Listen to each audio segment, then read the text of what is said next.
Hey there, my name is Miska. My name is Ryan. And welcome to HitScan. We're looking at a bunch of things that are coming soon in the patch tomorrow. If you don't know, the recent Valorant patch has been delayed, but we do have some skins that have been revealed that will be available in that patch. There's some patch notes and balance things that are happening as well, of course, but those are not out yet because they've been delayed with the patch. We'll be talking about what to expect in that though in this video. And first off, we'll be diving in to the skins because these are real juicy. So we have Ego by One Tap, and I think this whole thing is kind of themed a little bit like some hype beast merch drop or like clothing, drop of like some sort. It's a little bit streetwear. It's a little bit I don't know what to call it. Like Air Jordans, isn't it? It's kind of, and that's the thing about these skins is just variance. If there's a word, like there seems to be more variance for these skins. It feels at least, and other ones at least variance in different styles.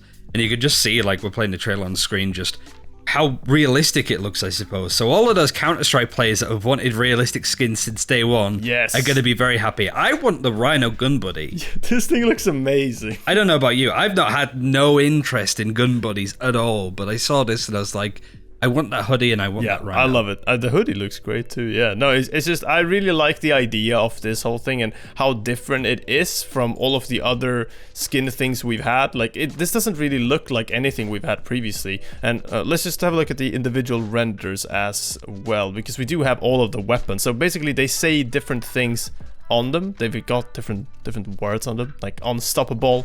The ghost says. Yeah, whatever this is. I don't know how to pronounce this. Could be immovable. I imagine because it's Valorant, it's the same words, but across different... Yeah, exactly, across different languages. That's sort of what they do. We do have it as well with the Stinger. And just all these guns look really, really cool. I think the base design is actually really solid, like the sort of gray and black. But then we have all the variants as well, all the chromas. And I mean, that's where things get really crazy. So I'm just going to flick through these real quick and we can have a look at some on screen. So with this patch, I might be wrong here. Tell me if I'm wrong, Miska. But this is the patch where you should be able to get all of the different variables together when you upgrade them with Radianite instead of getting them one by one. And I think a hell of a skin set to do that with at the same time. So I feel like that's probably Riot going, there's so many nice ones, could we just give them all to players that spend the Radianite to get them? But speaking of price, the full bundle will be about 7,100 VP. And in there, you've got the Ghost, as we've been showing. You've got a Stinger, a Guardian, and a Vandal. So no sniper rifle, no LMG, but you do get a Vandal skin in there, as well as the Melee, which will have skin variants too. This is something that was spoken about at the weekend by Riot, saying, hey, we want to actually show off Melee variants instead of just having one knife skin for one set. You'll also get I believe it'll be the picture as well as the gun buddy as we highlighted. So there's a lot of stuff in there. You'll get a spray too. And like I said, the full bundle is 7,100 VP. Each will be about 17,000, and then the melee will be 35,000, I believe. So yeah, some of these will look really good. I'm a big fan of the sort of dark blue / black and red. Those look great, but I imagine those will be used a lot. They look a little bit like sort of G2 branding though, doesn't it? Like it reminds me a little bit of that actually. Yeah, I think that it is just a kind of like real life streetwear sharp kind of look. And I'm not really a fan of the green and the purple one, but yeah, these black and red ones are exceptional. I really like these skins, and I didn't think I would. I feel like this green and purple one is a very good example of the typical let's try some interesting colors type fashion. Like I feel like it's popular because it sticks out and it is unique, but yeah, I mean, not necessarily my thing. And maybe it'll look really cool in game though. Honestly, sometimes skins in first person just stick out and look very different like that. So it'll be interesting to see them actually first person. We have a lot of different views and screenshots that I've just been trying to cycle through, but seeing them in game, in use, will obviously be something different.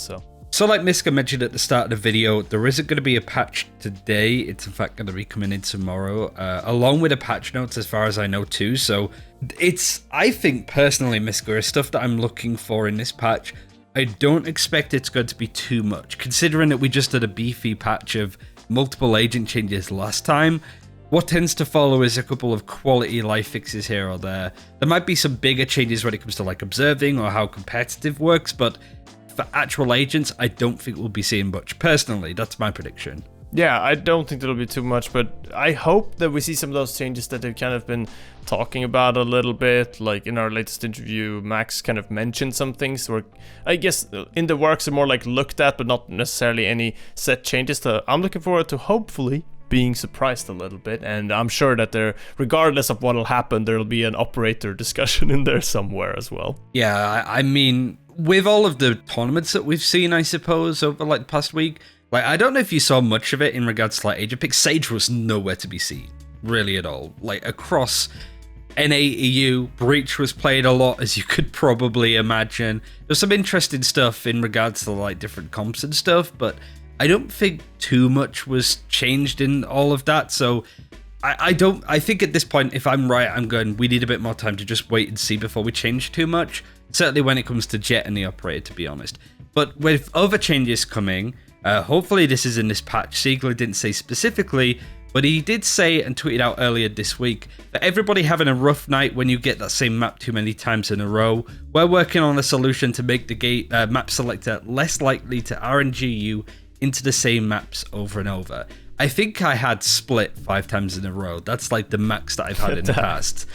Yeah, oh my god. That is like the one map that I feel like keeps repeating as well. I never really get it with like Bind, for example. I never play like Bind like 8 times in a row. It's always Split and then maybe Ascent. But yeah, lately I've been unlucky like that. But I guess everyone's got their own favorite and then not so favorite map that just sticks in your memory too. So we'll see. But yeah, hopefully that is in, because that's definitely something where they kept saying, oh yeah, we've changed it, we've sort of tweaked it and fixed it a bit, and then you just look at your match history and go, sure, yeah, dude, sure. And it just gets to a point where people are like dodging matches, and that's never a good look, really. Like the amount of times that you just queue into Split and somebody in game chat is like, yeah, I'm just gonna AFK, I'll see you guys in another game, like I'm not playing anymore. So that's a nice change, it's needed, but it wouldn't surprise me if some, like I said, quality of life stuff's in this patch, but I'm not expecting too much when it comes to balance changes. New agent is very much going to be on the way. It's sometime mid next month, I think, when it comes to this act ending and the next one starting. But we did want to show off this Shatter thing, which I'd like you to explain it, Miska, to be honest, because it's not something that's necessarily all fan-made, but it's not also just data mine stuff.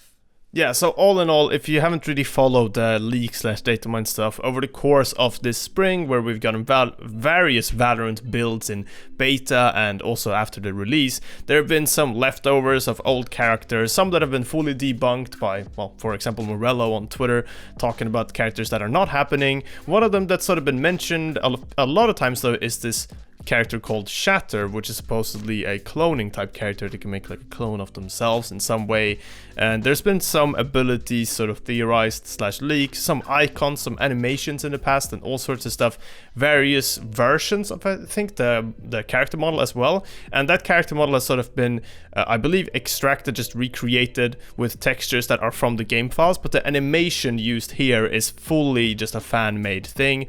This was made by a Reddit user going under u/exeexe_file, which is a very, I guess, relevant username to this type of thing. But either way, yeah, really good work, and I think it's just cool to see this type of thing pop up.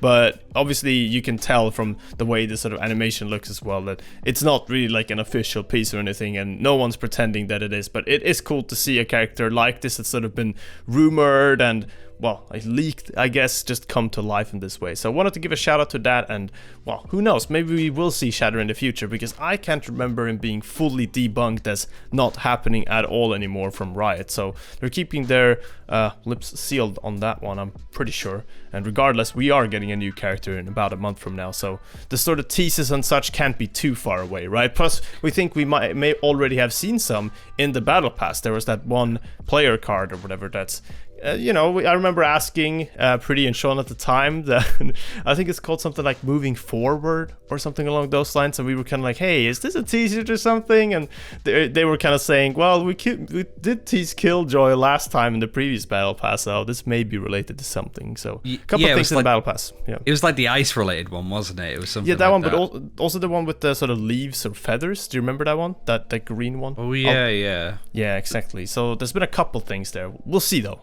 Act 3 is not too far away.